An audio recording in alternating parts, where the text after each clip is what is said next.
Welcome to the first day of the rest of your life. And I want you to focus on making the rest of your life the best of your life. And every day we focus on moving forward to building our future. But to know where you're going, you have to know where you've been. So today, in this history lesson, we're going to talk about Cudjo Lewis and the Clotilda, which was the last slave ship to ever dock the United States from West Africa. Cudjo Lewis was his slave name that he was given when he came to America. But in this class, we will honor our honorable ancestor by his real name, which was... I think I'm going to need help pronouncing this one. Uncle Steve. His name is Oliale Kassola.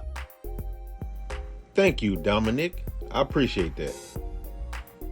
Well, let's watch a video about our honorable ancestor, Oliale Kassola. The transatlantic slave trade was legally outlawed in the United States in 1807. That didn't stop slavers from illegally violating that law. Oliale Kassola, whose slave's name was Cudjo Lewis, he was adopted by illegal slavers in 1860. He was taken to the United States along with over 160 other Africans. They were enslaved in Mobile, Alabama. Oliale Kassola Cudjo Lewis was born in 1841 in the area in the Bunu region of West Africa, which is today known as Benin. He grew up in the Yoruba community.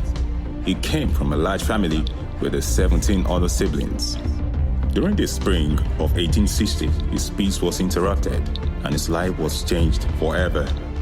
He was adopted by the African kingdom of Dahomey, and from there he was sold to the American slavers at the port of Ouidah. Despite the blockade that was set up around West Africa by the Americans and British ships to stop slave trade, the illegal slavers still find a way to get past that. Slave traders who were charged for piracy were acquitted by a jury in Georgia, so other slave traders didn't really fear the consequences due to that. Oliale Kassola, along with about 160 others, were sold to Captain William Foster of the Clotilda, which was the last slave ship to ever dock the United States. When they arrived in Mobile, Alabama, they were sold to businessman Timothy Mear. He was charged with the illegal positions of captives. When the authorities came to arrest him, he had all his captives hidden without any trace of them ever being there. He was able to hide over 100 slaves because he owned an area outside Mobile, Alabama called Magazine Point. That place was surrounded by swamps and marshes, so to gain access, the last slave ship required a boat. The case was dismissed in January 1861 due to lack of evidence. Mia couldn't pronounce Oliale Kassola's last name, so he changed it to Lewis. He began to be known as Cudjo Lewis. In 1863, slavery became illegal by Abraham Lincoln with the Emancipation Proclamation. 5 years later, the passage of the 14th Amendment made all former slaves American citizens. But Oliale Kassola was not included because he was not born in the United States. It didn't take long before he was finally declared a U.S. citizen after a few months. When slavery was over, Oliale Kassola would meet a woman by the name Abile, who was also a passenger on the Clotilda slave ship. They would attempt to raise money to travel back to their home country in Africa, but due to lack of economic opportunities for former slaves, that wasn't possible. Oliale Kassola decided that if he couldn't go home to Africa, then he would create Africa in Mobile, Alabama. He and Abile decided to stay in Alabama and create a town of their own. Because Timothy Mear had been responsible for their ordeal, he decided to ask him for reparations in form of free land. Cudjo was chosen as the spokesman.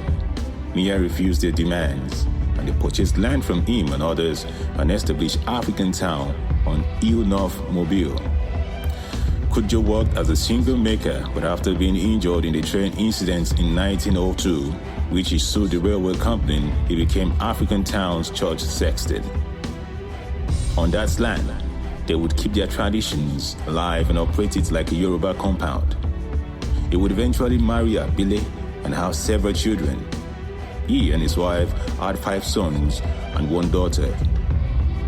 To mark their attachment to their culture, they gave American and Yoruba names to 4 of them, and Yoruba names only to 2. Sadly, all of the children died young. Celia Ebelsi died of sickness at 15. John Cudjo was killed by a deputy sheriff. David Adenia was hit by a train. Polydao disappeared and was probably killed. And James Anonoto and Alec Yajemi died after short illness. Abile passed away in 1908, just 1 month before Alec died. Cudjo again suffered the loss of his family. Oliale Kassola is one of the last known survivors from the slave trade and is the only former enslaved African that currently has a motion image. That's how the town we know today as Mobile, Alabama, as Africatown was created.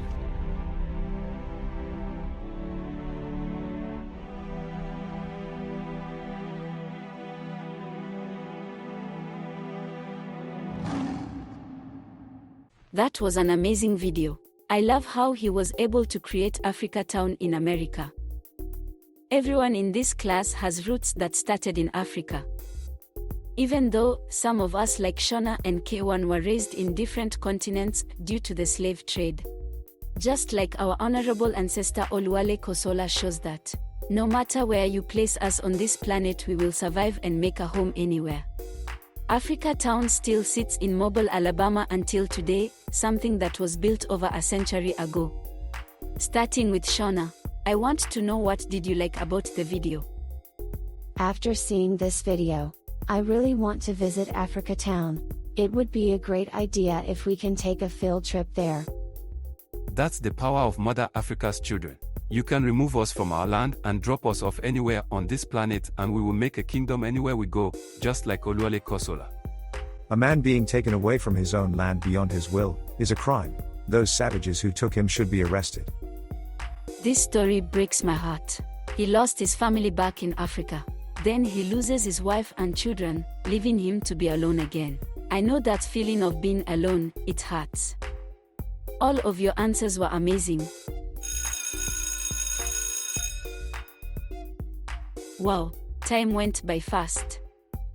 Well, I guess that means it's time to go. There will be no homework. Enjoy the rest of your day. See you in the next class. I hope you enjoyed this history lesson as much as I did. To know where you're going, you first have to know where you've been. Once you know where you've been, then your destiny becomes more clear as you travel your future path. Our future paths may be on different lands, but the difference between now and then is our migration to another land is now our decision. It is very important for us to start doing our research. Uncle Steve once said to me, if you have the internet, you have the power to travel the world without even leaving your home. Thank you for watching. Please subscribe to the channel, and we'll see you in the next class. Bye for now.